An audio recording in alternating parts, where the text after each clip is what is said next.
Seja muito bem-vindo ao Inusitável Podcast. Hoje quem fala comigo é o professor Euler. Tudo bem, professor? Tudo jóia, Davi. Tudo tranquilo. Quero agradecer aí pelo convite, né? Você me contou que teve um pessoalzinho que pediu, né, para que a gente viesse. Exato. E eu venho com maior satisfação, ainda mais sabendo que foi a pedidos. É. E foi gente diferente. Eu falei, pô, deve ser mó amiguinhos dele. Aí eu vi que você era um professor que fala com muita gente. Eu falei, pô, não, isso aqui é natural.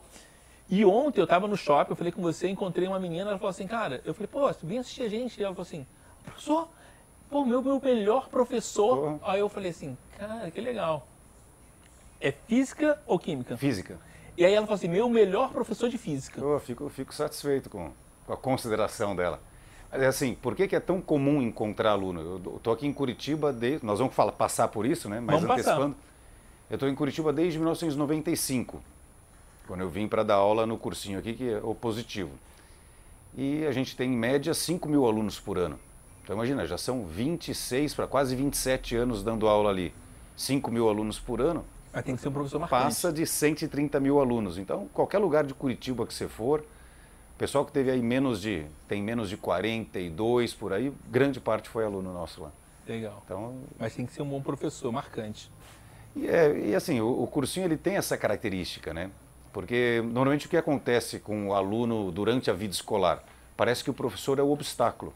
É o obstáculo que ele tem que vencer. Eu preciso passar na prova daquele professor para ir para o próximo ano. Então, normalmente o aluno enxerga o professor como obstáculo. E aí ele chega no cursinho, ele vê que o professor é a ponte. O professor é a ponte para fazê-lo chegar um monte de à coisa. Universidade. Na faculdade eu era amigo de professor para ver se arranjava emprego. Isso, exatamente. Eu não estava nem pensando nisso. Mas a ideia é essa. Professor, me diz um negócio. Vamos lá. Qual é a primeira lembrança que você tem quando você era criança? Primeira lembrança que eu tenho de criança? Eu acho que lá pelos meus 3 anos de idade, a chegada da minha irmã, quando ela nasceu. Quando eu tinha 3 anos, nasceu minha irmã mais nova. Então eu acho que a primeira lembrança que eu consigo realmente ter, assim, algo que me marcou, foi a presença de uma pessoinha diferente lá em casa, né, aquele cuidado todo e tudo mais. Eu acho que é a minha primeira lembrança assim, de infância. Legal, né? A chegada da minha irmã. Eu lembro da minha também. Minha mãe tinha um cabelo sempre cheio. E aí ela tava com o cabelo curtinho. Porra, parecia que tinha comido uma melancia. Sim. Pra mim, a minha mãe tava com uma barriga enorme. E ela mesma, sabe, que eu vi pelas fotos depois, eu falei, ela tava com uma barriga enorme. Cara, e como é que você pensou de criança para ser professor? Sempre pensou em ser professor? Não, na verdade, eu costumo dizer até que foi meio acidental. Eu, aos 13 para 14 anos, eu comecei a me preparar para uma espécie de um vestibular para a academia militar. Eu tinha o sonho, surgiu durante a infância, ali para a adolescência, surgiu o sonho de ser oficial do Exército. Então eu comecei a me preparar para isso, aos 13 anos fiz um cursinho e passei na chamada Escola Preparatória de Cadetes do Exército, que dá acesso à Academia Militar das Agulhas Negras, a AMAN. Então aos 14 anos fui para a Escola de Cadetes, que era lá ainda é em Campinas, mas naquela ocasião a gente fazia os 3 anos de Escola de Cadetes para depois ter o ingresso assegurado na AMAN. Hoje em dia é 1 ano só. Então fui aos 14 anos para lá, fiquei dos 14 até os quase 17, e quando estava indo para a AMAN, eu falei, putz, surgiu uma outra coisa para eu fazer na minha vida. Estava surgindo um curso na USP, um curso novo, que era a Engenharia Mecatrônica. Eu sou de São Paulo, minha família morava lá, e putz, aquilo virou minha cabeça. Eu falei, não quero porque quero fazer Engenharia Mecatrônica, que deve ser mexer com robô e não sei o quê. E aí saí do Exército e fiz 1 ano de cursinho para me preparar para o vestibular da USP, que é um vestibular pesado. Acabei passando na USP e fui cursar Engenharia Mecatrônica. Só que nesse meio tempo eu falei, putz, se for pensar, eu morava em Santana, que é um bairro de São Paulo, até a cidade universitária são 33 quilômetros. E 33 quilômetros com trânsito de São Paulo. Eu falei, na verdade é 60, né? Que é ida e volta. Ida e volta. Eu falei, bom, todo dia isso, ir de ônibus e não sei o quê, cara, eu vou perder um tempo gigantesco. Ao mesmo tempo, eu não tinha condições de manter um carro. Então, conversei com meu pai e falei, pai, você tem condições de me dar o carro? Depois eu vou te pagando. Mas vai pagar como? Não, vou arranjar um emprego. E aí eu fui ao cursinho em que eu tinha feito. Eu falei, não tem emprego de nada aí no cursinho? Eu falei, olha, você vai bem em matemática, foi aprovado na engenharia da USP. Nós temos aqui o que a gente chama de plantonista. O que é o plantonista? É um professor que fica numa sala onde o aluno vai lá tirar dúvida. Não é o professor de sala de aula, é uma salinha reservada, o aluno vai lá só para tirar dúvida, é o plantão de dúvidas. Você tem que passar por uma prova que a gente vai fazer aqui e os melhores classificados a gente chama para ser plantonista. Eu falei, tá bom. Então fiz a prova para matemática, que era a matéria que eu dominava, a matéria que eu tinha mais facilidade, passei para o plantonista e comecei a trabalhar lá no Ângulo, né? O Ângulo Vestibulares, que é um cursinho famoso ali de São Paulo. Putz, e aí eu me encantei com aquilo, né? Com o negócio de ensinar as pessoas. Putz, a cada vez que você ensina alguma coisa, você aprende mais do que a própria pessoa. Então eu fui aprendendo cada vez mais matemática, até que chegou um momento que o coordenador de física, ele falou, Euler, eu queria saber se você não quer mudar para física. Eu falei, bom, mas eu não sei nada de física. Ou não sei, pelo menos, eu sei para mim, não sei para explicar para ninguém, né? Eu falei, mas por que eu mudaria? Eu falei, não, porque em matemática tem um monte de professor titular, e em física, em breve, eu vou precisar de professor titular. Aí você sai do plantão e assume sala de aula. Ele ganha mais eu também. ganha mais, tudo, e eu tinha 18 anos, né? Eu falei, olha, hoje eu não tenho condições de mudar, porque eu vou saber menos que alguns alunos, talvez. Aí eu falei, não precisa me responder agora, estuda 6 meses, e aí se achar que tem condições, me procura. Pô, que oportunidade boa também, né? Foi muito bom, né? E tinha sido professor meu, esse coordenador de física, então eu tinha uma baita admiração pelo cara, Sorocaba, o apelido dele. E eu falei, bom, vou me dedicar.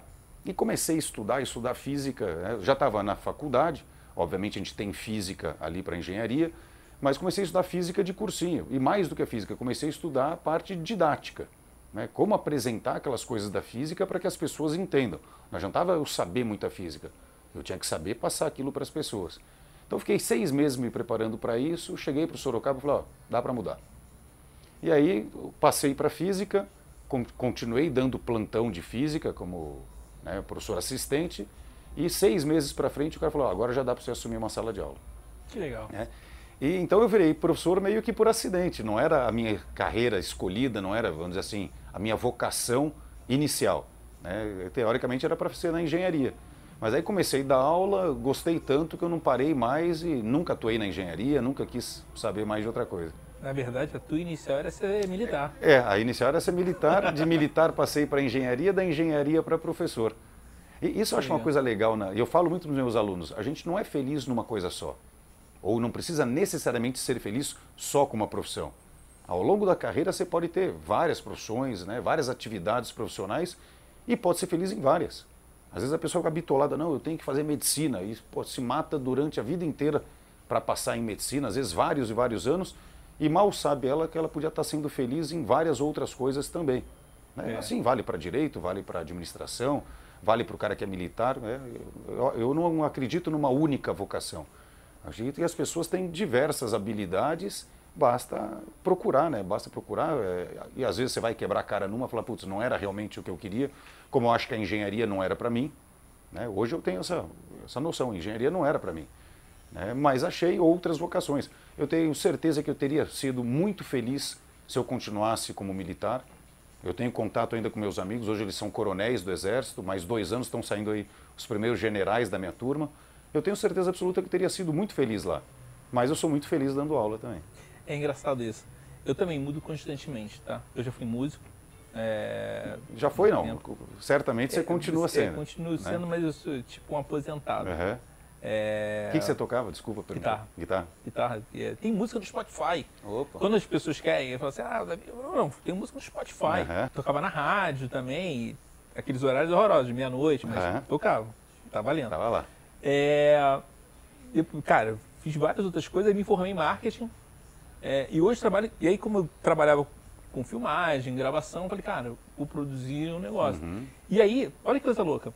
Eu cheguei aqui, fiquei lutando para tentar achar alguma pessoa para fazer esse lugar que eu tô aqui. Não apareceu ninguém, cara. Ninguém queria ceder o espaço. Não. Ninguém queria sentar aqui. Tá. Vamos fazer. E curitibano. E para de falar de repente. Ele fala, pô, e aí, cara? Não é minha vibe. Pô, mas você trabalha na Gazeta do Povo, fala, não. Falei, cara, então eu vou assumir então. E aí peguei as redes e acabei virando uma outra coisa, eu virei um comunicador. Um apresentador. E ainda dou aulas de marketing também, para agarrar a oportunidade. E se adaptar, né? Eu acho que a questão da capacidade de se adaptar a várias situações, acho que hoje é uma das maiores habilidades que uma pessoa pode ter na carreira profissional. Porque assim, tem profissões que sei lá, 5, 10 anos atrás existiam, hoje já não existe mais. Então imagina o cara que está nessa área, se ele não se adaptar... A gente é do tempo que, não sei em São Paulo, mas no Rio acabou, trocador de ônibus. Eu não sei em São Paulo também como é que está, mas aqui em Curitiba está prestes a acabar. Né? A ferramenta de digitação. Sim, eu cheguei a escrever em máquina de escrever. Né? Eu lembro do meu pai operando o Telex no Banco do Brasil. Né? São coisas que não existem mais. E dizem, né, eu acredito que sejam pesquisas sérias, que boa parte das profissões de hoje, daqui a 10 anos, também já não existirão. Então a gente tem que se preparar hoje para algo que a gente nem sabe exatamente o que vai ser. Exato. E aí, como que você se prepara isso? Adquirindo a capacidade, a habilidade de se adaptar. É uma coisa engraçada também que algumas coisas não vão acabar. Tipo manicure, sim. Porque você está com contato com a pessoa e não inclui máquina. Uhum. Mas tem máquina que faz e pinta a unha também. Mas a gente também tem que se adaptar e em vez de talvez a gente fazer, vai ter que operar. E como eu digo também, é o caso do professor. Né? Você pode colocar uma máquina para ensinar o aluno? Pode. E aí, com inteligência artificial, você vai estar cada vez melhor, vamos dizer assim, se aproximando da necessidade que o aluno tem. Mas, putz, é insubstituível o contato que a gente tem ali com o aluno. Eu vi esses 2 anos de pandemia, a gente tendo que dar aula à distância. Né? Então, ia para uma sala de aula, a câmera filmando a gente e o aluno na casa dele. Putz, não é igual. Não é igual. E tem uma outra coisa também. Lógico, assim, o aluno que era disciplinado e tudo mais, talvez ele tenha aproveitado muito, porque não tinha o tempo de deslocamento, de vir até o cursinho, o tempo de voltar. Então ele, que é disciplinado, conseguiu talvez em casa uma boa rotina de estudos. Mas para a maioria esse contato professor-aluno é essencial. Para o professor é muito importante, porque você fala alguma coisa e você percebe que a turma não está respondendo, você tenta outro caminho. Agora, quando é com a câmera, como é que você sabe a reação do aluno? E tem um problema também, telefone celular, né? Telefone celular, se o cara quiser provocar você, ele pode ficar lá. E nem tocou, e aí é complicado, né? Até esses dias eu estava dando aula, eu falei, putz, às vezes a gente para pensar, você está na aula, imagina, são 26 anos dando aula aqui em Curitiba, mais 3 lá de São Paulo, então quase 30 anos de carreira. Então é lógico, quando eu vou dar tal aula, aquilo já está tudo na minha cabeça. Eu já dei essa aula, vou dar um exemplo, aula 1. A aula 1 é sobre noções básicas da cinemática. Bom, são 26 anos dando essa aula aqui em Curitiba, pega uma média aí de 20 salas por ano. 20 vezes 26, eu já dei mais de 500 vezes essa aula. Então é uma aula que está na minha cabeça, assim, eu consigo dar aula no piloto automático até, se for o caso. Então às vezes você está dando aula e começa a passar umas coisas na cabeça, né? Esses dias eu estava dando aula a uma turma ali, cara, eu vi lá, são 350 alunos na sala. É muito aluno. É muito aluno. Eu olhei, 350 alunos na sala, todos entre 16 e 18 anos na maioria, então jovens, todos eles com um celular, né, no bolso ou na mochila, e eu olhei e falei, tá todo mundo prestando atenção, tá todo mundo olhando para a física. Você falou para você mesmo.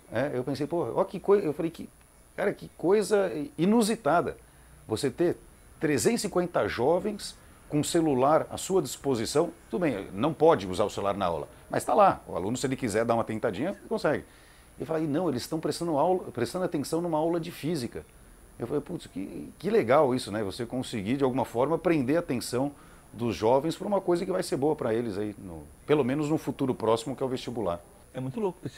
Como é que você consegue... Foge do comum, né? O comum é você ver as pessoas bagunçando, as pessoas no celular, conversando. Então, quando você vê que o jovem se interessou realmente por uma coisa, você fala, putz, eu acho que eu estou fazendo alguma coisa especial.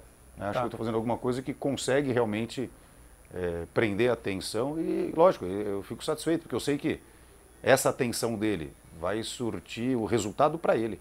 Né? Não fica para mim o resultado, o fruto é para o aluno que depois vai chegar lá na prova e vai se dar bem. Né? Eu tinha um professor, eu estava quase desistindo da faculdade de marketing, eu estava achando um saco. Eu conheci um professor chamado Jorge Roldão. Pronto, vi que eu gostei desse cara. O cara parecia o Renato Russo. Branco, alto, camisa branca e barba. Cara, ele sentou no meio da sala, começou a explicar, falou sobre guerrilha, que era marketing de guerrilha, que é marketing com pouco dinheiro. Cara, eu fiquei apaixonado por aquela situação. Eu falei, cara, eu quero ser esse cara. É isso, o espelho, né? Eu falei, eu quero ser esse cara. Porque eu tinha professores chatos. E eu falei, cara, às vezes o chato inspirava outras pessoas. Mas aquele cara que era mais rebelde, que era mais espontâneo, trazia coisas novas. Eu falei, cara, eu quero ser esse cara. E dali acelerei e me formei. Mas é muito engraçado. E eu falo para os alunos na primeira aula do ano, eu falo, tem professor aqui que vocês vão ver que é mais engraçado. Né? Tem professor ali que é show. Né? Pô, você dá risada na aula o tempo inteiro e aprende, o que é muito legal. Tem professor que é mais sério, mas te explica também tudo que você tem que saber. Eu falo, pessoal, vocês têm que valorizar essa diversidade. Porque se todos os professores fossem engraçadíssimos, ia perder a graça. Ia chegar um momento e falar, putz, não aguento mais piada. Se todos fossem muito sérios, também talvez ficasse muito monótono. Então essa variabilidade, entre um cara que é engraçado, entre o outro que é mais sério, entre o outro que mescla entre as duas coisas, isso faz com que o aluno fique ligado o tempo inteiro. Porque pô, a cada 45 minutos troca o filme ali e é uma coisa diferente, uma atração diferente que ele vai ter. Então acho que essa é uma das grandes qualidades que a gente consegue ali no cursinho. Essa diferença de estilos e que faz o aluno ter que mudar um pouquinho a cada 45 minutos para acompanhar da melhor forma possível a aula daquele professor. Né? Tem desafio de ser professor? Ah, tem, né? Tem. Que te dá vontade de acordar e falar assim, além da vontade de explicar, mas qual o grande desafio, professor? Porque você é um professor diferente. Porque você está dando aula de pré-vestibular. Sim. A rotina é completamente diferente. É outro esquema. A cadeira, em vez de ser para frente, pode ser para o lado. Você pode fazer o que você quiser até para a pessoa aprender. Mas é um desafio muito grande ser professor hoje em dia. Qual o desafio? E assim, acho que tem vários desafios, né? O desafio de você não se acomodar. Eu falei, ó, então eu dei mais de 500 vezes a aula número 1. Pô, eu não posso dar a mesma aula 1 hoje que eu dei há 26 anos atrás. Sim. Certamente, a minha aula 1 agora, ela é melhor do que foi quando eu tinha 18 para 19 anos. Porque você vai entendendo o que o aluno realmente precisa, você vai entendendo aquilo que você falou e não ficou bom, e acontece. Você fala, putz, dei essa explicação e não ficou legal. Eu senti que não convenceu. Então eu preciso mudar para o ano que vem. Então esse desafio de você se aprimorar ano a ano, porque assim, física, no meu caso é mecânica. Cara, a mecânica que eu dou aula ali é mecânica de 400 anos atrás. Então eu falar, não, vou inventar uma coisa nova como matéria, não tem. Mas eu posso inventar uma maneira nova de explicar, uma maneira que seja mais didática, uma maneira que atraia mais o aluno. Então esse é o grande desafio. E eu, há uns 15 anos, eu botei também na minha cabeça um outro desafio, que é o desafio de jamais tirar um aluno de sala de aula. Que legal. Um desafio. Eu falei, olha, não é fácil. Tem vontade, tem hora que você tem vontade. O aluno está lá conversando, você vai falar, meu amigo, pô, vamos continuar aqui. E você olha para o cara ele de novo. E eu falei, putz, mas eu sou o adulto da relação. Tudo bem, entre 16 e 18 anos já estão aí como adultos, vamos dizer. Mas eu sou mais velho. Né? Eu falei, eu tenho que saber resolver a situação sem ter que tirar o aluno de sala. O que eu vou fazer? Não sei. Em cada situação eu vou ter que inventar uma maneira. Mas eu tenho que dar conta dentro de sala de aula e não perder esse aluno. Porque a hora que eu tiro o aluno de sala de aula, pô, ele vai perder a matéria dali para frente naquele dia, pelo menos. Eu também vou ficar chateado. Né? Me estragaria o dia, né, ter que tirar um aluno de sala. Então, lá no começo de carreira, de vez em quando tirei aluno de sala, falava, você para fora. Mas, putz, nunca foi legal isso. Sempre me estragou, né, aquele momento. Então, um dia eu falei, não, eu tenho que tomar a decisão de eu resolver o problema sem ter que tirar o aluno da sala de aula. Isso é um desafio. Você tem que encontrar maneiras ali diferentes, né? Às vezes o que vale para um aluno não vale para o outro, porque o que um está fazendo é diferente do que eu estava fazendo. Então, vamos dizer assim, a forma de você conduzir tem que ser distinta. Mas tem que ser uma coisa de momento e que você permita o aluno continuar na aula, entendendo que lá não é o momento de ele conversar, não é o momento de ele usar o celular, é o momento dele se dar a chance de aprender uma matéria diferente que é a física. É engraçado isso, né? Eu acho um mega desafio hoje para um professor normal também. Cadeira normal, acho que é muito desafio. E como é que um paulista chega em Curitiba? Veio de paraquedas? Caiu de paraquedas? Então, eu dava aula lá no Ângulo, né, que é o cursinho de São Paulo. Na época, pelo menos, era o maior cursinho de São Paulo, não sei como é que está hoje. E aí, numa certa ocasião, um outro colega meu do Ângulo, ele falou, Euler, vamos... A gente dava aula lá na rua Sergipe, que é uma das unidades, e na rua Tamandaré, que é outra unidade. A gente estava na Sergipe, e ele falou, eu preciso conversar com você. Né? Esse meu colega, eu fui aluno dele, inclusive, que é o Giba, professor de Química, o melhor professor de Química que eu já vi na minha vida. Dos que eu tive aula, pelo menos, disparado melhor. Ele falou, vamos dar uma volta na quadra que eu preciso conversar sério com você. Eu falei, tá bom. Eu falei, mas não pode ser aqui? Não pode ser aqui dentro. Mas eu falei, bom, o que será que vem, né? Aí começamos a dar volta na quadra. Começou a dar volta na quadra e falou, Euler, eu tô saindo do ângulo. Eu falei, como assim, Giba? Ele falou, um cursinho lá de Curitiba me contratou, pô, me fizeram uma proposta muito melhor do que eu tenho aqui, eu tô indo embora. E o Giba era, assim, uma grande referência lá do ângulo. Então eu falei, putz, o ângulo vai perder um baita de um professor aqui. Tudo bem que tem outros ótimos para substituir, mas era uma perda, obviamente, que seria sentida. E aí ele me contou essa história, pô, eu tô indo para Curitiba, não sei o quê. Bom, falei, fazer o quê? Perdi um grande colega, né, um amigo. Passado uma semana, ele falou, Euler, preciso dar uma volta na quadra com você. Eu falei, pô, o que será que vem agora, né? Eu falei, olha, o dono lá do Positivo de Curitiba falou que está precisando de um professor de física. Quer conversar? Eu falei, bom, não tem nada a perder. Não tenho nada a perder, não vou fechar portas, né? Eu falei, bom, vamos ver o que o cara quer. Daí ele falou, ó, ele está vindo semana que vem, vai viajar de Curitiba para a China, então ele vai passar por Guarulhos, ele quer que eu leve você lá para ele conhecer. Eu falei, tá bom. Encontramos lá no aeroporto, ele falou, olha, eu queria que em dezembro, eu lembro até com certos detalhes, assim, era próximo do meu aniversário, eu faço 19 de dezembro. Sagitariano. Sagitariano. Aí ele falou assim, ó, em dezembro eu vou estar voltando da China, eu quero que você vá para Curitiba, que eu quero conversar com você sobre a possibilidade de talvez você sair de São Paulo e dar aula lá no Positivo. Eu falei, tá bom. O coração acelerou. Pô, porra. Eu tinha... Isso só acontece com jogador de futebol. Eu tinha 20 para 21 anos, era uma criança. Muito novo. Tinha 20 para 21. Aí chegou a data, ele falou, ó, tô mandando a passagem de avião, vem para cá. Aí vim para Curitiba. E aí a parada falou assim, é verdade. É verdade, né? Vim para Curitiba, quem me pegou no aeroporto foi um outro professor do Positivo, que era o Durval, né, que já era, na ocasião, diretor de unidades do Positivo, e acho que ele foi instruído. Ele falou, Durval, levo eu para conhecer a estrutura do Positivo. Então ele passou comigo pela gráfica do Positivo, que é monstruosa, né, passou por algumas unidades escolares, né, passou por vários segmentos ali, pela editora, acho que para mostrar o tamanho do grupo, para eu não pensar assim, pô, estou saindo de um curso grande lá de São Paulo, o que será que um curso em Curitiba vai me oferecer, que não só financeiramente, mas de estrutura, que pode ser melhor do que eu tinha em São Paulo. Então ele já mostrou, não, o tamanho do grupo para o qual você pode vir se aceitar a proposta. E realmente me impressionou. E aí eu fui conversar com o dono do Positivo, né, um dos donos, e daí ele fez uma proposta que realmente era muito melhor financeiramente do que eu tinha em São Paulo, e me atraiu muito o fato de vir para Curitiba. Você já conhecia a cidade? Eu tinha vindo para cá quando eu era cadete do Exército, eu tinha vindo para cá para desfilar uma vez o 7 de setembro. Né? E foi uma impressão muito boa que eu tive. Né? Pô, eu achei a cidade linda, na época tinha muito neon nas casas, assim, em especial em empresas, assim, à noite. Pô, então tudo muito bem iluminado, bonito mesmo. Uma cidade que eu achei de cara linda. Então eu tinha uma boa impressão. Na época fazia uma propaganda gigantesca de Curitiba, a cidade, né, modelo, a cidade em que as coisas são testadas antes de serem lançadas no resto do país. Se era verdade ou não sei, mas tinha esse boato. É né? verdade. E eu falei, pô, São Paulo eu moro a 33 quilômetros da faculdade.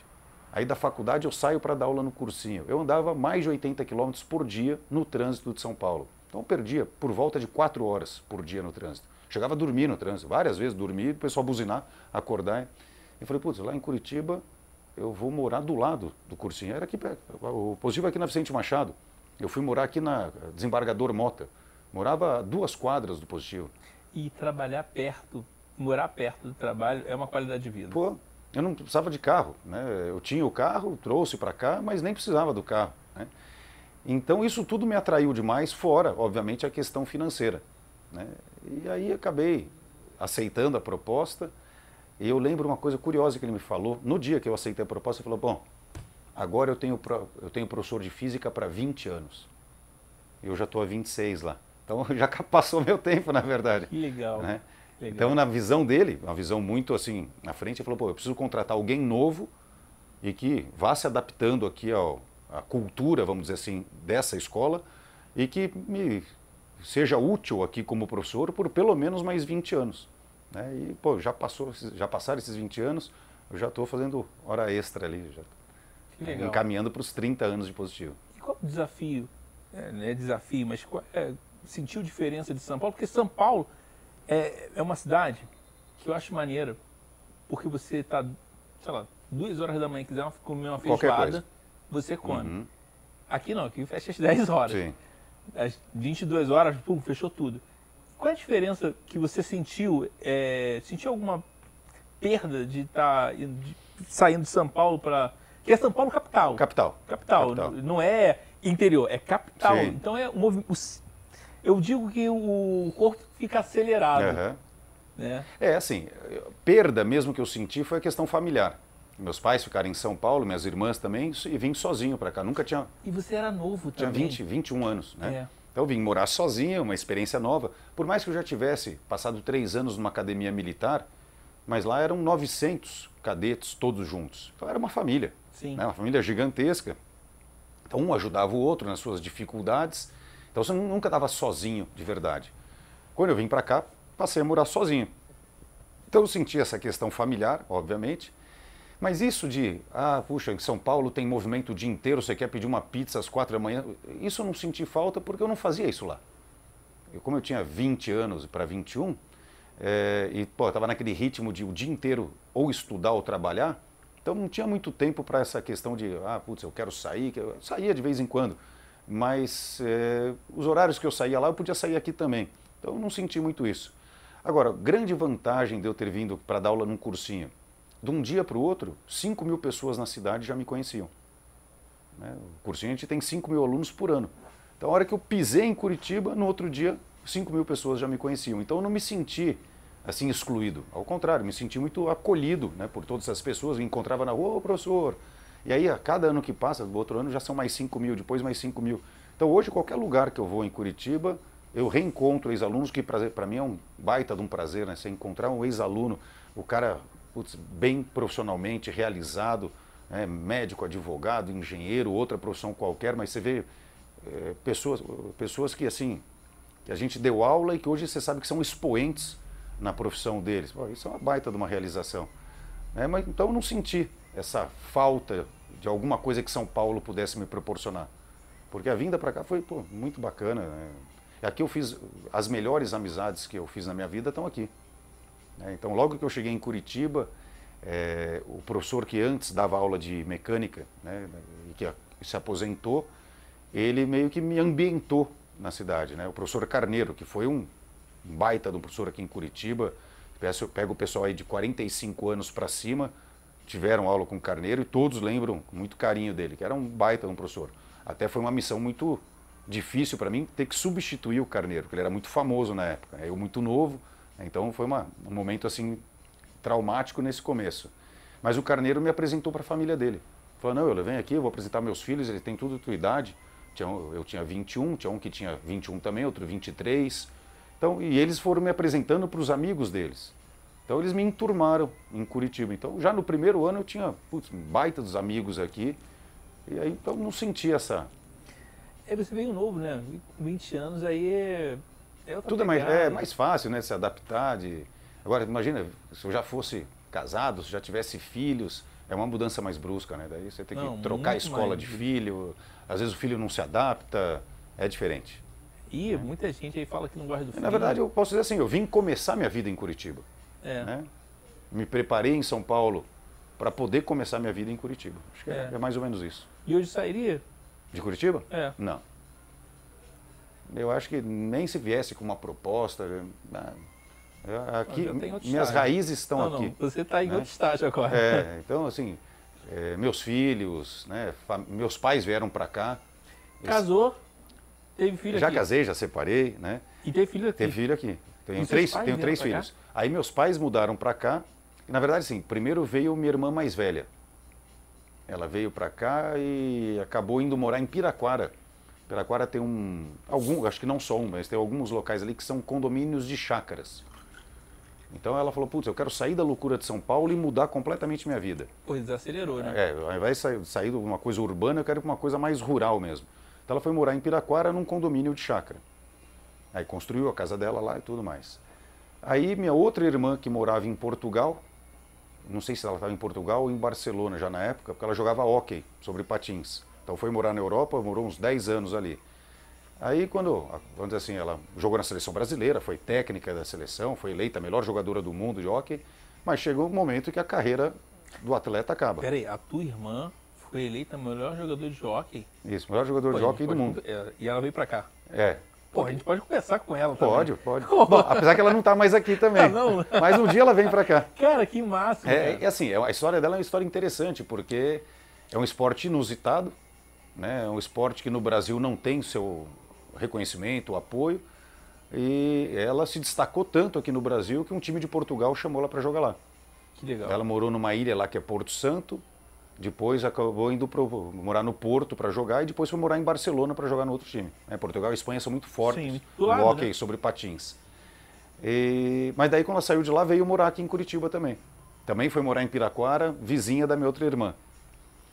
E aí meus pais falaram, bom, mas o que a gente vai fazer em São Paulo agora se a gente está sozinha? Né? Meu pai é aposentado. Eu falei, bom, não tem mais razão da gente ficar aqui se os filhos estão em Curitiba. Daí vieram para Curitiba também. Eles moram aqui na Água Verde. E aí passou o tempo, minhas irmãs saíram daqui. Minha irmã, uma das irmãs, a mais velha, voltou para São Paulo para dirigir uma escola bem grande que tem lá, que é o Lar Sírio, que é uma escola beneficente, mantida por árabes, né? Aí me desculpem se eu trocar as denominações, né? A gente fala sírio, árabe, libanês, eu sei que existem as diferenças, né? Então, desculpa se eu cometi alguma gafe nesse sentido. Mas isso é uma escola mantida ali por pessoas que faz um contraturno para os alunos, é uma escola beneficente. E minha outra irmã foi, ela é mais nômade, né? Ela foi para, como é que chama lá no Rio de Janeiro? Búzios, para montar uma pousada ali. Aí saiu de Búzios também, hoje está morando em Joinville. Búzios é um paraíso. É um paraíso. Ela morou acho que uns 2 anos lá em Búzios e agora está morando em Joinville. Essa de Portugal? A do hóquei, é. Que legal, que legal. Ela também já mudou e ela é educadora física, né? Mas já mudou também de atividades várias vezes. Só minha outra irmã que sempre permaneceu na área da educação. E aí você começa a tua vida aqui, certinha. E qual o momento que você decide entrar para a política? E por que entrar na política? Uhum. Porque você já estava com uma carreira de sucesso, né? Consolidado ali como professor, né? Consolidado e com sucesso. Uhum. E assim, uma carreira que toma bastante tempo.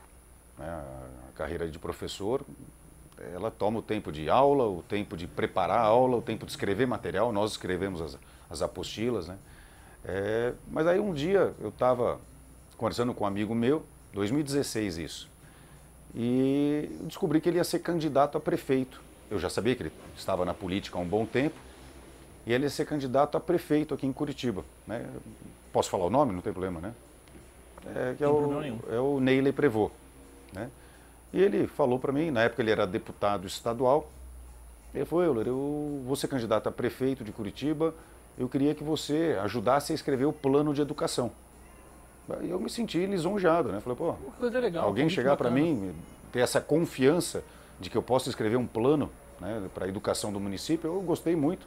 Me reuni com outras pessoas, entre elas minha irmã, que tem uma habilidade muito grande na área pedagógica, e começamos a escrever aquilo. Então escrevemos o plano todo e aí estava marcado um dia para cada um que escreveu apresentar para os demais. Então eu ia apresentar o plano de educação, alguém ia apresentar o plano de segurança, outro plano de saúde, mobilidade urbana, e o Neyley Prevot, que era o candidato, e ouvir de todo mundo até para se inteirar desses planos. E aí na hora que eu fiz a apresentação do plano, depois ele me chamou no canto e falou, pô, você fala bem em público. Eu falei, mas é só isso que eu faço da vida? Sou professor, pô. Se eu não fizer isso bem, eu estou morto, né? Ele falou, olha, a chance de eu me eleger é pequena, na época ele estava com 4 a 5% nas pesquisas, né? A chance de eu me eleger é pequena, mas se eu me eleger, eu queria que você fosse o secretário de educação. Eu falei, pô, agora eu me senti mais honrado ainda, né? Ter a consideração, a confiança de poder assumir um cargo importante como esse. Eu falei, Ney, me sinto honrado, mas putz, eu não posso assumir. Não posso porque eu quero continuar dando aula. Eu não abro mão de ser professor, né?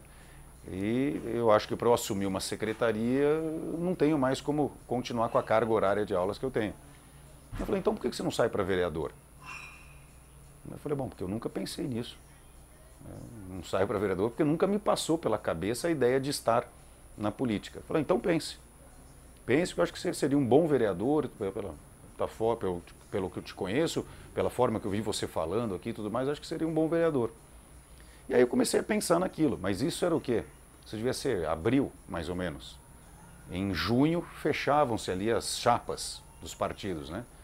Eu já estava afiliado, né, porque eu já tinha feito a filiação no partido, que era o PSD, não porque eu queria concorrer, mas para entender um pouquinho de política partidária. E aí o pessoal falou, e daí, vai ser candidato ou não? Eu falei, olha, não sei, eu tinha muito medo de ser candidato. Por quê? Porque, assim, imagina, eu tenho lá 5.000 alunos por ano no cursinho. Né? Imagine, chega lá no dia da eleição, eu faço 120 votos. Qual? Não, problema nenhum, né? Mas eu sabia que o aluno, ao mesmo tempo que ele é muito bacana com a gente, é um adolescente de 16 a 18 anos. Tem aquela crueldade para tirar o sarro. Imagina eu chegar no dia lá para dar aula, o pessoal, ô, perdedor, entendeu? Eu acho até que não fariam isso. Mas, sei lá, eu tinha esse receio de talvez uma derrota nas urnas, se fosse uma derrota, vamos dizer assim, acachapante, pudesse prejudicar minha carreira como professor. Porque lá para o nosso aluno, tudo que ele quer no final do ano é ser vencedor. O vencedor no vestibular. De repente eu chegar para ele com uma imagem do perdedor nas eleições, eu acho que isso podia, de certa forma, atrapalhar ali o meu relacionamento. Mas você é muito competitivo também. Sou muito competitivo. Né? Isso é claro. Então eu ficava com esse receio.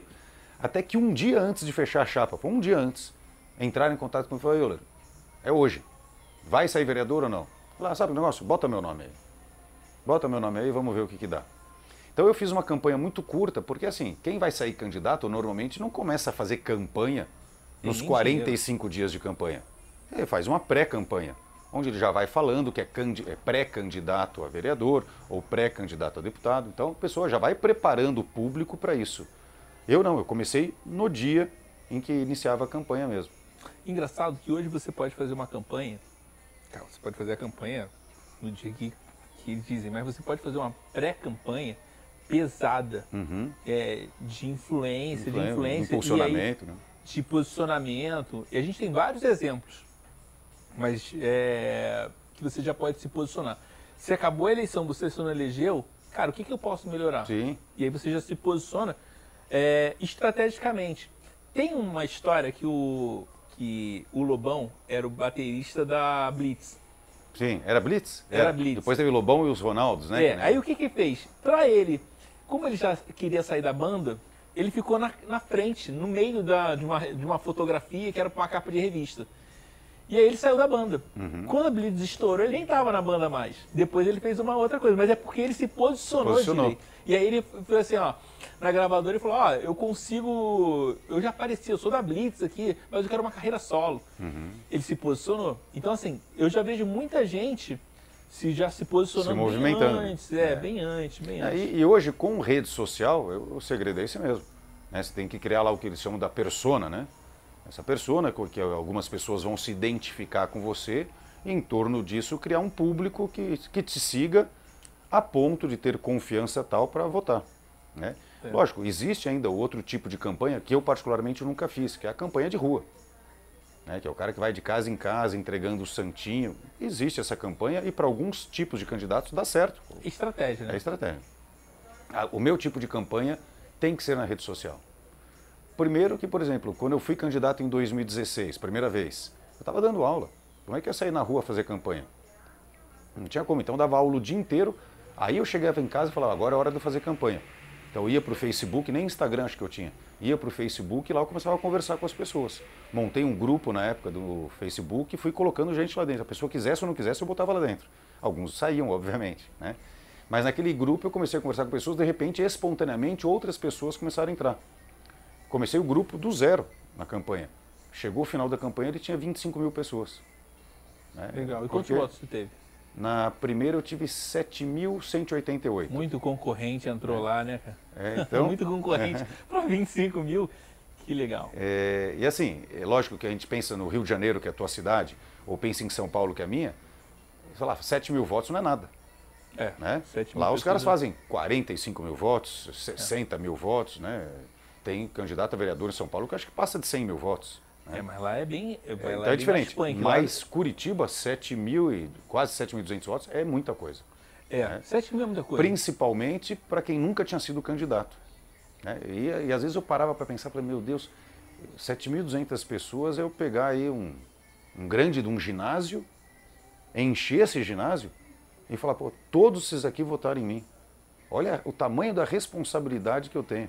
acreditam em mim para que eu possa... Acreditam em mim. E é louco, quando você sai para, sei lá, vira vereador, você não vira vereador para as 7 mil pessoas. Vira para a população inteira. Isso é uma coisa que eu falo muito, né? Não existe vereador de bairro. Isso é invenção, sei lá de quem. Né? Ah, eu sou vereador do Batel, sou vereador do Umbará, sou vereador de Santa Felicidade. Isso não existe. Sou o vereador dos alunos universitários. Não, você é vereador de Curitiba, de todos os bairros de Curitiba e de todas as causas de Curitiba. Exato. E isso, para mim, a Câmara me forneceu algo que 2, 3, 4 faculdades não dariam. Todo dia eu aprendo alguma coisa. Não, imagino. Todo dia eu sento ali e vai ter um projeto sobre saúde, um sobre educação, outro sobre transporte, e eu tenho que estudar para poder votar sem que seja de uma forma inadequada, ou para que eu possa discutir o projeto e não passe vergonha, falar uma besteira. Então eu tenho que estudar todo dia. Né? E isso me fez aprender sobre esses vários ramos aí que são importantes, essenciais para a vida numa cidade. Né? E me diz um negócio, foi um desafio quando você era professor e começou a... Porque quando você entra, é um mundo diferente. Sim, você não sabe nada. Não sabe nada. Não sabe nada, você entra cru. Né? Então, assim, eu falei, eu vou ter que estudar tudo que eu posso. Então, eu vou pegar o regimento da Câmara, eu vou estudar isso aqui de cabo a rabo para saber como me importar em plenário, o que eu posso, o que eu não posso, o que eu posso propor, o que está fora da minha competência. Deixa eu estudar aqui a Constituição, que era uma coisa que até então nunca havia estudado. Eu falei, mas se eu quero fazer um projeto de lei, eu tenho que saber se ele é constitucional ou não, por mais que eu tenha assessoramento de um advogado. Mas eu não posso depender do advogado o tempo todo para tudo. Tem momentos que eu vou ter que me virar sozinho. Então eu tenho que aprender tudo o que eu puder. Né? A lei orgânica do município, que é como se fosse a Constituição de Curitiba também, você tem que conhecer. Porque assim, à medida que você conhece esses instrumentos, você enxerga coisas que outros não enxergam. Vou te dar um exemplo. Esse ano teve a reforma da Previdência do município. Né? Já tinha em nível federal, fez a reforma da Previdência do município. Esse ano já? Foi esse ano. Entendi. Então ela foi aprovada. E aí eu sempre tive um trabalho muito forte junto aos professores do município. Né? E, consequentemente, acabei tendo esse trabalho forte também junto aos servidores como um todo do município. E tinha algumas coisas nessa reforma que, tanto eles quanto eu, não concordávamos. Né? Eu acho que reformas são importantes, a reforma da Previdência tem sua relevância, realmente a população vai envelhecendo, de tempos em tempos você tem que reformar, mas acho que tudo isso tem que ser dialogado, né? Tudo isso tem que ser conversado. Você fala, olha, se eu não fizer essa reforma, eu não consigo te pagar daqui tantos anos. Eu acho que o diálogo nessas situações é a melhor maneira de você vencer resistências. E não, foi meio que empurrado goela abaixo. É porque basicamente é uma pirâmide, né? Uhum. O que está trabalhando está pagando para o mais velho. Né? Então existem maneiras de tentar melhorar o sistema previdenciário no Brasil, mas essa é uma discussão sim. Absolutamente ampla. Né? E muito profunda também. Muito profunda. Né? Que a gente não tem muita noção, porque as pessoas estão automaticamente trabalhando mais, sim. Estão vivendo mais, tudo isso interfere. Tudo isso interfere. Né? Isso existe um cálculo louco. O cálculo atuarial que eles falam, né? E daí os servidores entraram em contato comigo e falaram, e agora? Passou a reforma da Previdência, não tem o que fazer? Eu falei, tenho que fazer. Porque eu tinha estudado a tal da lei orgânica. A lei orgânica falava o seguinte, quando for feita uma alteração na própria lei orgânica, que foi o caso da reforma da Previdência, quando for feita uma alteração na lei orgânica, você pode submeter isso a um plebiscito, contanto que você consiga assinatura de 5% da população, ou 5% dos eleitores. Né? Curitiba tem 1.300.000 eleitores aproximadamente, 5% são 65 mil pessoas. Então eu falei para os servidores, olha, se a gente coletar 65 mil assinaturas na cidade, a gente consegue colocar essa proposição da alteração da lei orgânica na reforma da Previdência para um plebiscito, que eu acho que é algo absolutamente justo e legal de se fazer, você chamar a população para participar da decisão. E aí, no plebiscito, a população vai dizer se concorda com a reforma da Previdência ou se não concorda. E aí, eu junto com os servidores começamos a coletar essas assinaturas. Nós conseguimos 45 mil assinaturas, que é um número já expressivo, mas não conseguimos a 65 mil. E eu falei para os servidores, falei, olha, vocês são em 45 mil servidores, entre ativos e inativos. Se você pegar a sua assinatura e mais uma, de um parente, vai dar 90 mil. Então, se não conseguirem as assinaturas, a culpa é de vocês. Matemática básica. Matemática básica. É como você diz que é de São Paulo, Matemática de padoca. Exatamente, exatamente. Eu falei, ó, eu vou dar para vocês um instrumento. Eu estudei a lei orgânica e está aqui, o instrumento é esse. Agora, o trabalho de coletar as assinaturas eu posso ajudar, mas o grosso vocês que têm que fazer.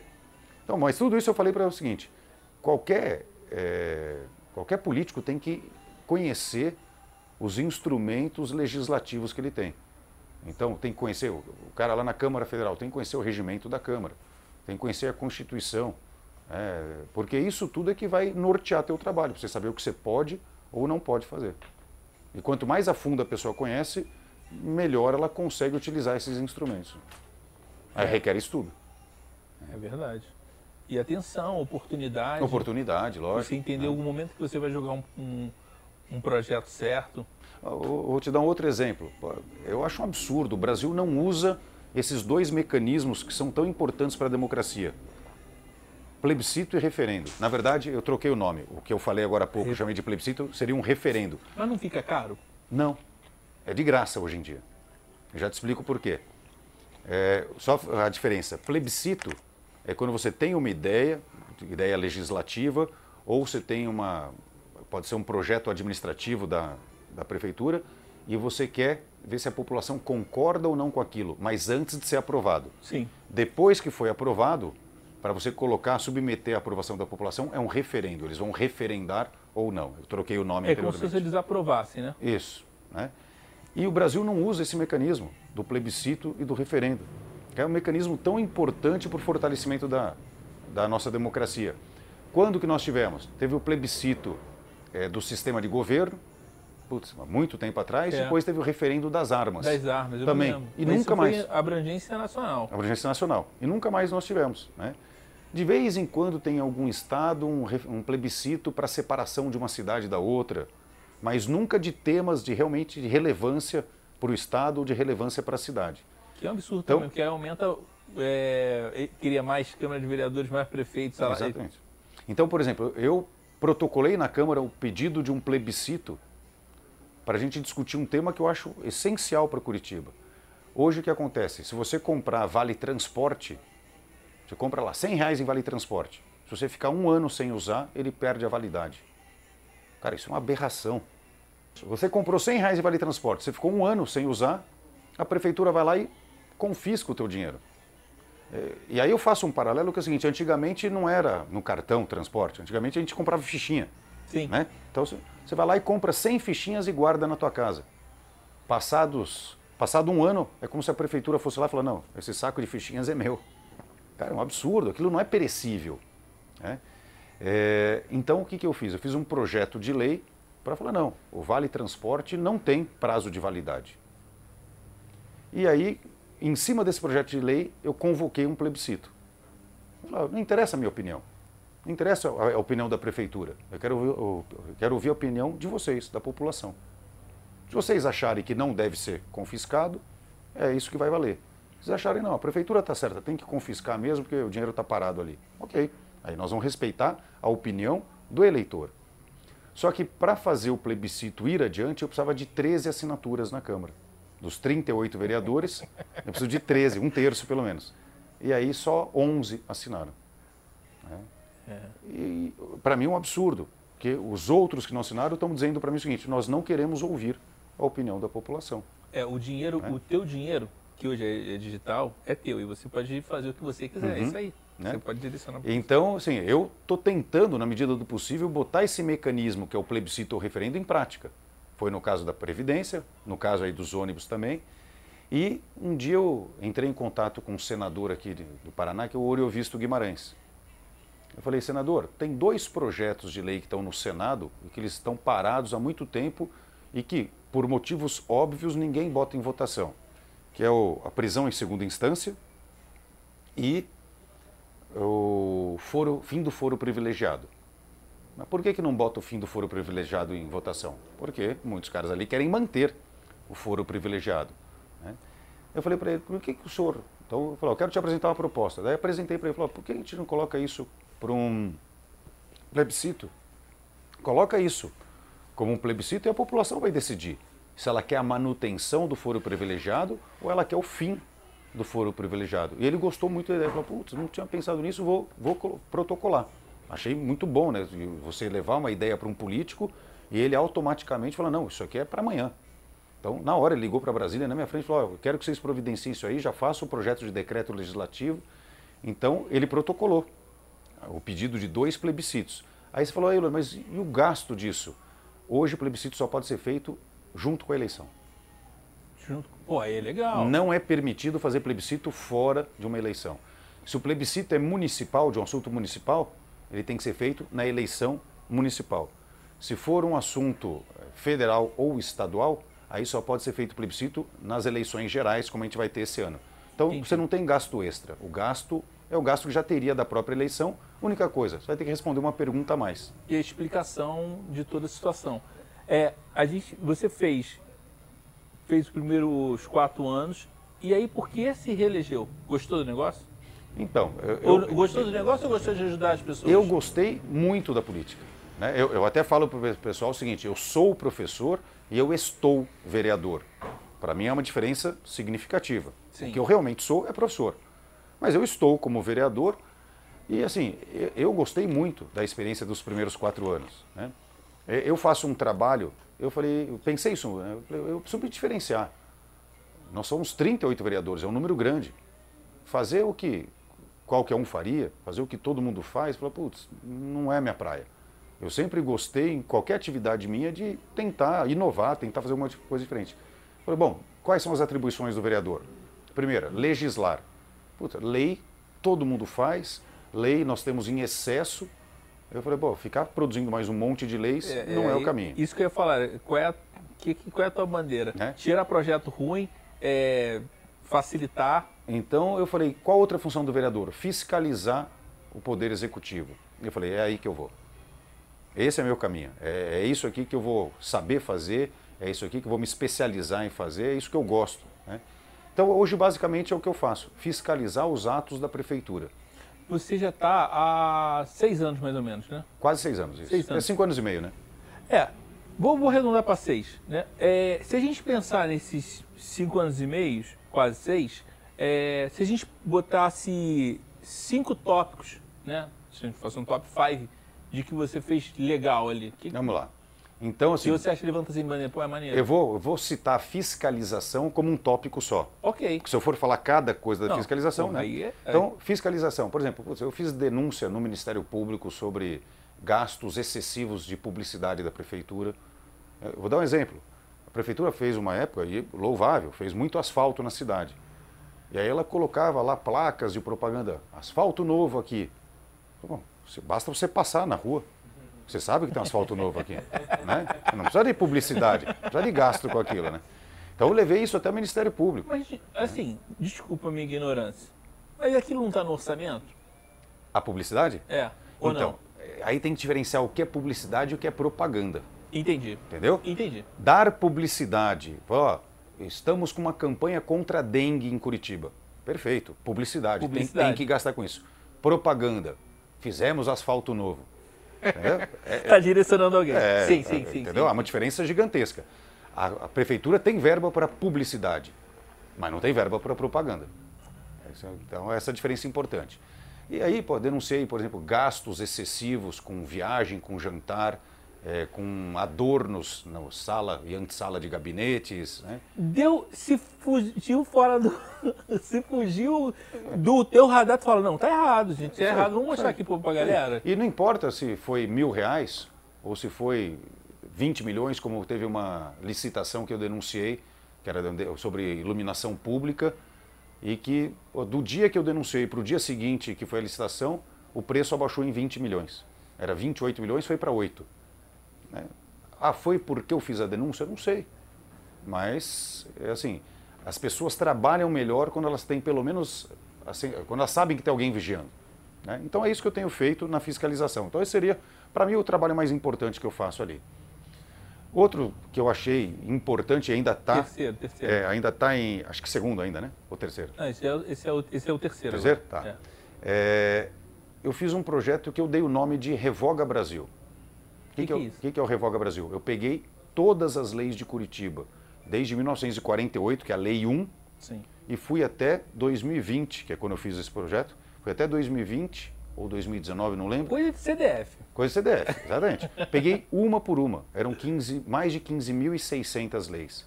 Eu e minha equipe, uma por uma. Pessoal, nós vamos ler uma por uma e nós vamos falar, isso aqui é útil, isso aqui não é mais útil. Isso aqui é atual ou isso aqui é ultrapassado? Isso aqui é bom para Curitiba ou isso aqui é ruim para Curitiba? Então nós pegamos uma por uma, classificamos. Dá para revogar? Classificamos assim. Dá para revogar? Não dá para revogar? Talvez dê para revogar. Eu falei, pessoal, vamos dividir em etapas? Primeira etapa, vamos naquilo que dá para revogar. Primeira etapa, a gente tem que fazer um pente fino aqui, tudo que dá para revogar. Então nós fizemos um projeto revogando 3.000 leis de Curitiba. Das 15.000, automaticamente 3.000 não tem mais o menor sentido. Vou te dar o exemplo de algumas. Tem uma lei de Curitiba que fala o seguinte, bom, todo mundo sabe que não é mais permitido fumar em ambientes fechados há muito tempo aqui em Curitiba. Sim. Mas tem uma lei ainda em vigor que diz o seguinte, os restaurantes de Curitiba com mais de 100 metros quadrados têm que ter metade da sua área para fumante e metade para não fumante. Essa lei está em vigor. Se chegar um fiscal no restaurante do cara e falar, cadê a área de fumante? Teoricamente o fiscal está certo e poderia, inclusive, aplicar a penalidade da lei. Mas ela não tem mais sentido. Dificulta Por também, quê? cara. Assim, se ninguém mais pode fumar dentro do restaurante, essa lei perdeu o seu sentido. Então, o que tem que fazer com isso? Tem que revogar. Tem que tirar do ordenamento jurídico. Outra lei, tem uma que fala aonde é o ponto para abate do gado no matadouro de Curitiba. Nossa, caraca, é muito... É de 1948. Caraca, era entendeu? muito segmentada. Aí tem uma lei que fala que o manacá da serra é a flor símbolo de Curitiba. Isso aí, qual a utilidade disso? Olha, eu até entendo que as cidades têm os seus símbolos, né? Tem seu hino, tem seus símbolos. Até aí não tem problema nenhum com o manacá da serra, que é uma planta, né?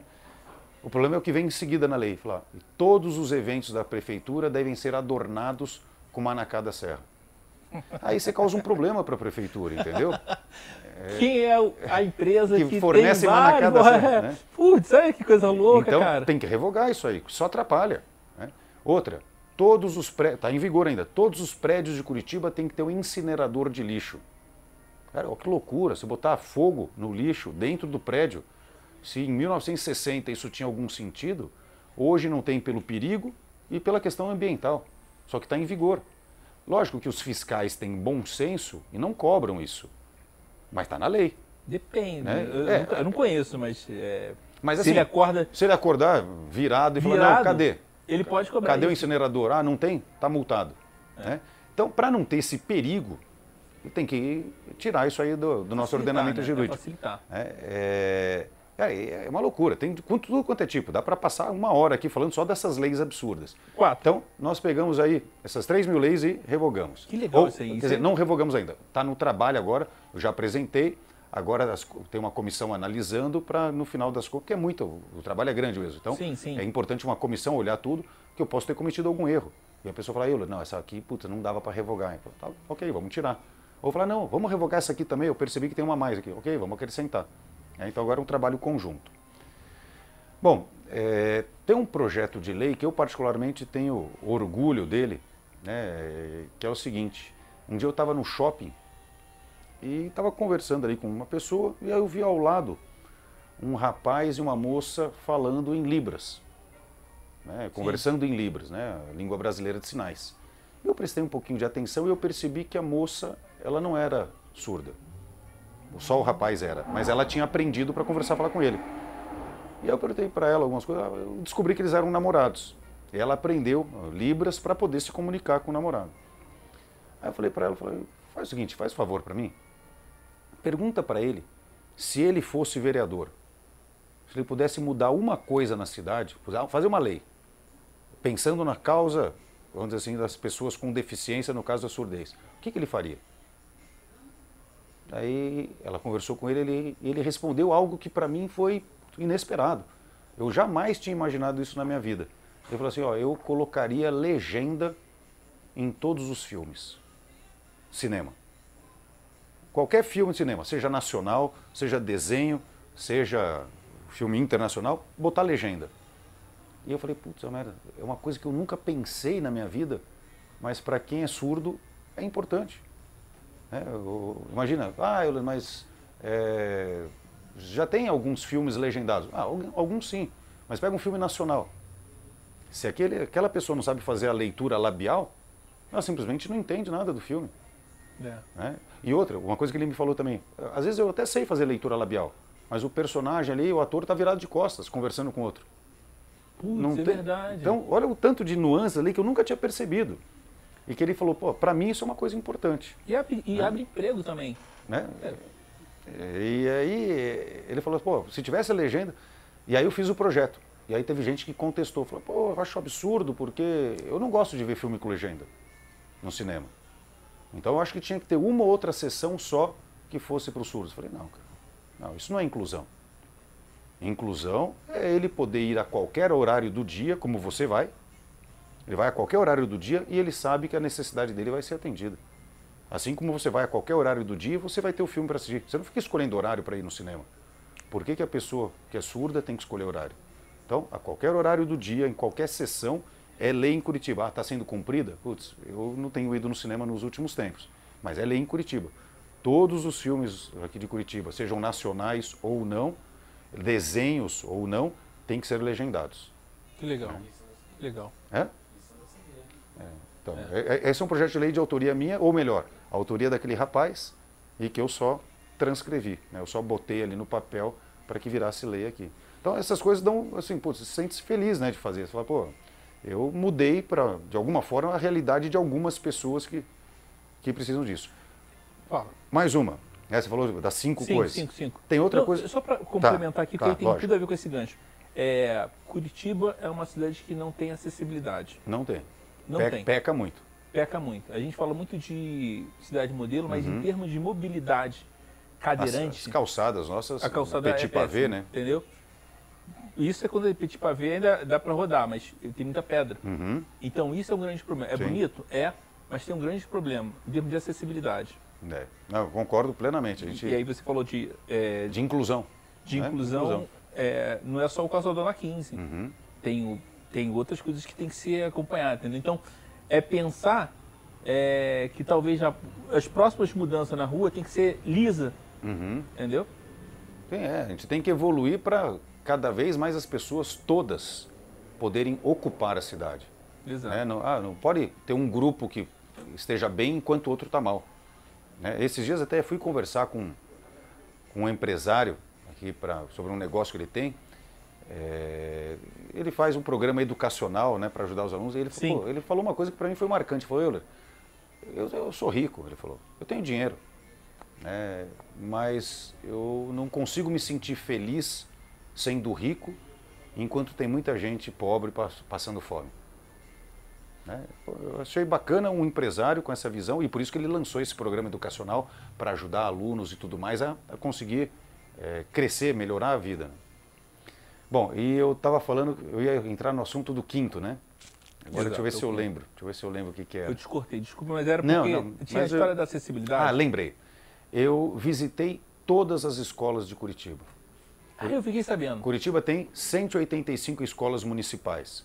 Eu fui uma por uma. Eu visitei as 185 escolas 2 vezes. No começo do meu mandato ali, depois no final do mandato para ver a evolução, para ver o que tinha mudado. E estamos começando uma terceira etapa de visitar 185 novamente. E o que eu fiz nessas visitas? Eu conversei com professores, diretores, alunos, pais de alunos, a comunidade escolar. E eu apliquei lá o que a gente chama de análise SWOT.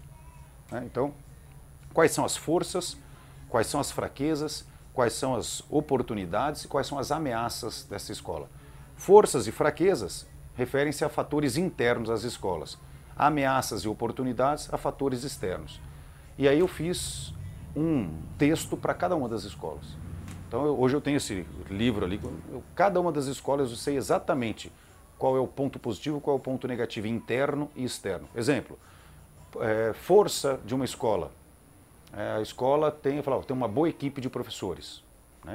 Fraqueza, às vezes a pessoa fala, putz, a gente não consegue levar adiante alguns projetos educacionais.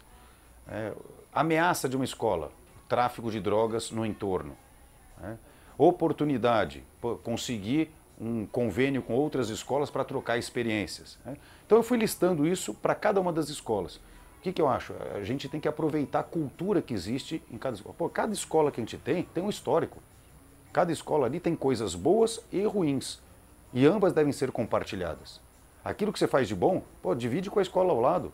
E a escola que está lá no Tatuquara, e a escola que está lá no Ganchinho, ou que está em outro bairro. Pô, vamos dividir isso que é de bom para ter uma cultura geral. E cada escola tem a sua coisa boa, vai dividindo com as outras. Imagina o tanto de experiências positivas que essas escolas iam ter se tivesse essa integração. E tem coisas ruins. Então você fala, putz, nós estamos com tal problema. A outra escola fala, mas eu sei a solução. Porque nós já passamos esses problemas e conseguimos resolver. Então acho isso essencial, que exista aí esse intercâmbio entre as escolas, e por isso eu fiz esse levantamento, né, para poder entregar às escolas e falar, ó, esse é o mapa da educação de Curitiba. De análise SWOT eu sou fera. Ah, é? Marketing, né? Pô, eu fui falar tentando explicar. Quando você fala de força e fraqueza, é você. O que é oportunidade e ameaça é externa. É externo, isso aí. Você tem como tentar reduzir, não controlar. Eu fiz administração de empresas, né? Tudo a ver. Por isso que eu navega pela mesma Por isso que eu área. quis usar. Eu falei, bom, eu tenho que usar também o que eu aprendi na faculdade, né, essas técnicas dentro da educação. Né? Interessante. Professor, me diz um negócio. No seu ponto de vista, como professor universitário, a educação melhorou nesses 5 anos ou 6 anos e meio que você está tocando? Se a educação como um todo melhorou? No município. No município? Na sua percepção. Porque aí você não é mais o professor de física. É o professor... É o cara que está olhando, tem uma visão geral. Melhorou? Eu acho assim, a gente tem... É difícil você fazer uma análise... Ainda tem a pandemia, né? Teve a pandemia, né? É difícil fazer uma análise, em especial por causa desses 2 anos. Eu acho que nós tivemos avanços em alguns itens, nós tivemos muitos retrocessos em função também da pandemia. Mas assim, eu acho que a gente tem que esperar um pouquinho aí para ver o quanto que a pandemia ainda vai ter de reflexo nos próximos anos, que certamente vai ter, na parte psicológica dos alunos, na parte pedagógica, né, cognitiva também. Então, putz, eu acho que eu seria leviano se eu fizesse uma análise agora e qualquer tipo de crítica. Entendi. E não é que esses próximos 2 anos e meio que você tem ainda, por onde você vai botar o barquinho? Para que ele possa navegar? Então, continuar muito com a área da fiscalização, isso é o que hoje me motiva. Né? E não é para encher o saco do prefeito, entendeu? Tem gente que fala, você é inimigo do prefeito. Não sou. Não tenho nada contra o prefeito. Né? Minha fiscalização é impessoal. Eu não fiscalizo o prefeito, eu fiscalizo a prefeitura. Porque o prefeito vai mudar. O prefeito vai mudar, é isso que eu digo. Se entrar outro prefeito, eu vou fiscalizar o outro. Né? Para mim não importa quem seja o prefeito. A minha função constitucional é fiscalizar. Se eu não fiscalizar, eu não estou cumprindo a minha função. Se eu não cumprir minha função, eu não mereço mais estar lá. Né? Para mim o raciocínio é muito simples, é esse. Essa semana eu estava passando a linha do tempo e eu estava começando a pesquisar por você. E aí apareceu um vídeo você falando que as pessoas que a prefeitura comprou sem a licitação, na emergência, por causa do... Foi essa semana. Foi essa semana. E aí eu vi e falei, que legal. Porque assim... Não, é porque o que eu gostei é porque a forma da linguagem que você falou. Uma criança de 10 anos ou uma pessoa de 80 anos entende. Porque só explicando para o pessoal qual era o vídeo, né? Nós tivemos aí o período de pandemia em que você tem o decreto que institui aí a situação de emergência em saúde pública. Um decreto desse tipo permite, pela emergência mesmo, que a prefeitura faça compras de forma mais ágil. Então, ao invés de passar por todo o processo licitatório, que é um processo longo, trabalhoso e tudo mais, ele é importante para dar segurança, mas ele realmente é um processo demorado. Mas como é que você vai demorar para comprar respirador? Como é que você vai demorar para comprar medicamento para entubar? Não pode. Então, para isso, a situação de emergência em saúde pública, ela autoriza, olha, durante o período de emergência, dá para comprar sem licitação. E ok, problema nenhum com isso. Né? Lógico, a fiscalização continua sendo importante para ver se as compras não estão sendo inadequadas. Sim. Mas nós já estamos há mais de um mês aí sem distanciamento social. Nós estamos há um mês sem usar máscara. A pandemia acabou? Não, a pandemia não acabou. Mas a situação de emergência, essa já acabou.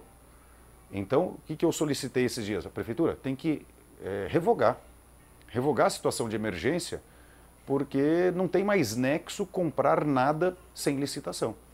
E esses dias eu levantei, em abril foi comprado biombo de vidro, 800 mil reais em biombo, 400 mil em ar-condicionado, 100 mil para instalar o ar-condicionado, 2 milhões e 700 mil reais em obras de engenharia e manutenção, e tinha mais um item ali. Você somar tudo isso aqui dá 5 milhões, sem licitação.